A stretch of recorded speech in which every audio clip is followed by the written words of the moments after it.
বাচ্চাদেরকে বহু দূর দূরান্ত থেকে পরিবার সহ ওই অঞ্চলে যে মানুষ বাসা ভাড়া করে থাকে বাচ্চাদেরকে পড়ানোর জন্য।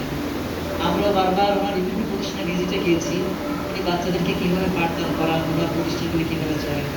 আল্লাহ তাআলা ওনাকে কবুল করেন।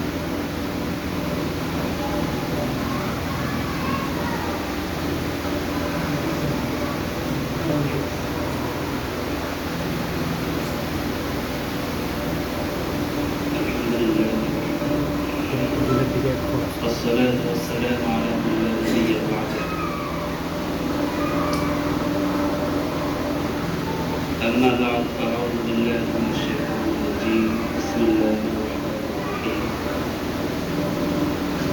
إنا نحن نزلنا الذكر وإنا له لحافظون. আল্লাহ তাআলার শুকরিয়া যে আমরা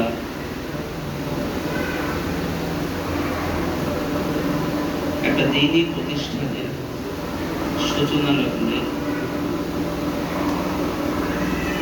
দ্বীনের চেতনাধারী কিছু মানুষ এখানে আমরা একত্রিত হতে পেরেছি।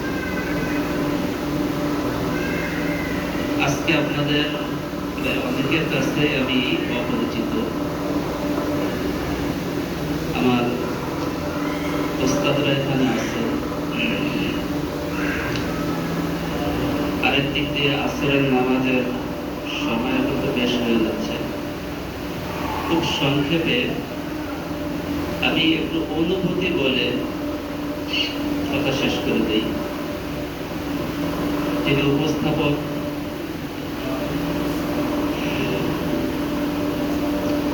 আমার কথা বলার আগে যে একটা কথা বলছেন, বেসিক্যালি আমি খুলনা দারুল উলুম মাদ্রাসার ছাত্র। খুলনা পল্লী মঙ্গল মাদ্রাসায় পড়াশোনা করেছি, খুলনা রূপসার ওপারে কোরিয়া মাদ্রাসায় পড়াশোনা করেছি। খুলনাতে একটা লম্বা সময় আমার কেটেছে, যার কারণে খুলনার সাথে নিজের একটা আপনত্ব আছে।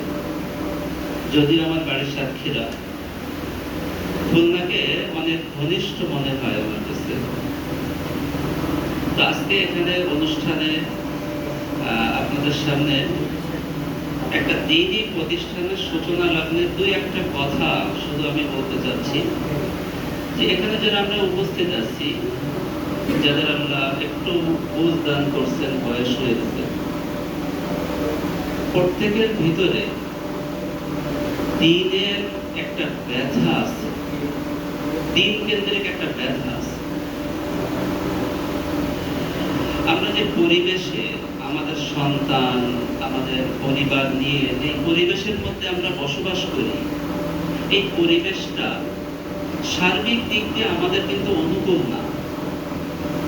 এই পরিবেশটা অনেক অংশে আমাদের প্রতিকূল একটা পরিবেশের মধ্যে আমরা জীবনযাপন করছি, আমাদের সন্তানদেরকে আস্তে আস্তে বড় করার চেষ্টা করছি। তো এই প্রতিষ্ঠানটা একটা কোরআনী প্রতিষ্ঠান হিসেবেই এর সূচনা হতে যাচ্ছে। কোরআন কেন্দ্রিক খেদমতটা বহুমুখী, আর একটা অংশ এটাও যে কোরআনে কারীম হিফজ করা, কোরআনে কারীম পড়তে শেখা। এটা পার্ট এটাও যে কোরআনে কারীমের অর্থ জানা, কোরআনে কারীমের ব্যাখ্যা বিশ্লেষণ জানা, কোরআনের প্রচার প্রসার, কোরআন কেন্দ্রিক ইলমে ওহীর সাথে সংযুক্ত যে কোনো বিষয়, এটা অবশ্যই গুরুত্বপূর্ণ।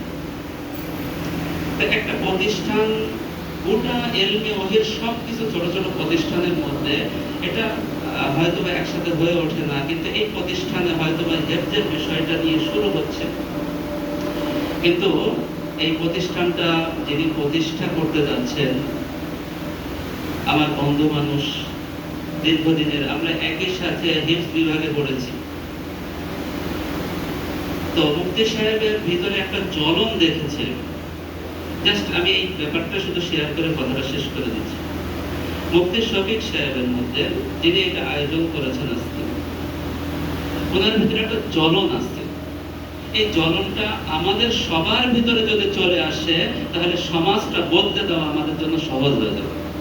সেই জ্বলনটা কি?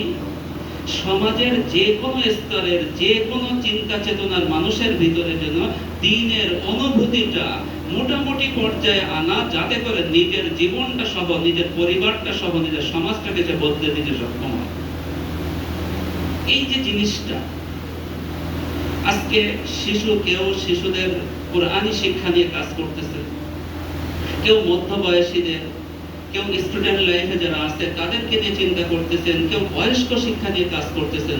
যে যে স্তরে যেখানে কাজ করতেছেন প্রত্যেকের কাজটা অবশ্যই হয়তোবা জাগতিক দৃষ্টিকোণ থেকে, জাগতিক চোখ থেকে ছোট মনে হলেও আমি মনে করি আল্লাহর কাছে অনেক গুরুত্বপূর্ণ, যেহেতু এটা কোরআনের সাথে, কোরআনী শিক্ষার সাথে সংযুক্ত। এজন্য আমরা আজকে যারা এখানে একত্রিত হয়েছি, কোনো না কোনো ভাবে আমাদের সন্তানদের মাধ্যমে হোক, নিজেদের মাধ্যমে হোক, আমাদের পরিবারের নারী সদস্যদের মাধ্যমে হোক, কোরআনী কোনো একটা সকলের সাথে যেন, কোনো একটা ব্যবস্থাপনার সাথে যেন আমরা জুড়ে থাকতে পারি। এমন না হয়, আমি মাঝে মাঝে একটা কথা বলি বিভিন্ন মজমায়, যে পৃথিবীর অনেক আশ্চর্য জিনিস আছে। পৃথিবীর সপ্তম আশ্চর্য বলে একটা বিষয় আছে। কোন একটা ইউনিভার্সিটি পাশে হচ্ছে খুলনা ইউনিভার্সিটি। আমরা যারা এখানে জেনারেল শিক্ষিত আছি, একটু চিন্তা করে দেখি, শুধু একটু চিন্তা, সামান্য সময়ের জন্য, যে খুলনা ইউনিভার্সিটির ইংলিশ বিভাগের যিনি প্রফেসর আছেন, ঘটনাক্রমে যদি এমন হয় যে ওই ইংলিশ বিভাগের প্রফেসর যিনি আছেন উনি ইংরেজি ভাষা বোঝেন না, এটা কত বড় আশ্চর্য হবে। একটা আশ্চর্যজনক, মানুষের কাছে আজীব থেকে আজীব মনে হবে যে ইংলিশ বিভাগের প্রফেসর ইংরেজি বোঝেন না। তা আমি মনে করি পৃথিবীতে এর থেকে বড় আশ্চর্যের বিষয় হচ্ছে মুসলমানের সন্তান মুসলমান হয়ে সে কুরআনে কারীম পড়তে পারে না বা বোঝে না, এটা ওর থেকেও বড় আশ্চর্যের বিষয়। এজন্য আমরা একটু চেষ্টা করব সামগ্রিকভাবে আমাদের সন্তানদের মাধ্যমে। আমাদের উপমহাদেশের একজন প্রখ্যাত মুহাদ্দিস ছিলেন প্রয়াত মুফতি সাঈদ আহমদ পালনপুরি সাহেব রহমতুল্লাহি আলাইহি। উনি কানাডার টরন্টোতে একটা আলোচনার মধ্যে কথা বলেছিলেন যে অনেক মানুষ আমার কাছে আসে, দোয়া চাইতে আসে। একজন অভিভাবক আমার কাছে আসে, এসে দোয়া চায় যে হুজুর দোয়া করবেন আমার সন্তানটা যেন হাফেজে কোরআন হতে পারে, আমার সন্তানটা যেন আলেম হতে পারে। কিন্তু দুর্ভাগ্য, কোনো মানুষ নিজে এসে বলে না যে হুজুর দোয়া করবেন আমি এই বয়স পর্যন্ত এখনো কোরআনে কারীম পড়তে পারি না, আমি যেন কোরআনে কারীম শিখতে পারি, এই দোয়াটা করতে। এটা খুব একটা মানুষ বলে না।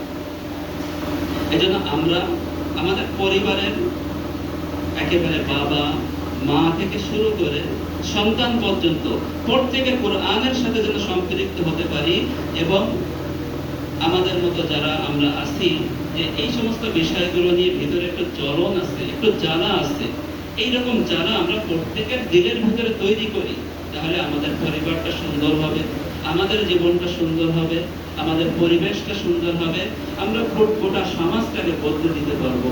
আল্লাহ তাআলা আমাদেরকে কোরআনের সাথে একটু সম্পৃক্ত হওয়ার, যে কোনো ভাবে সম্পৃক্ত হওয়ার তৌফিক দান করুন। ওয়া আখিরু দাওয়ানা আলহামদুলিল্লাহি রাব্বিল আলামিন।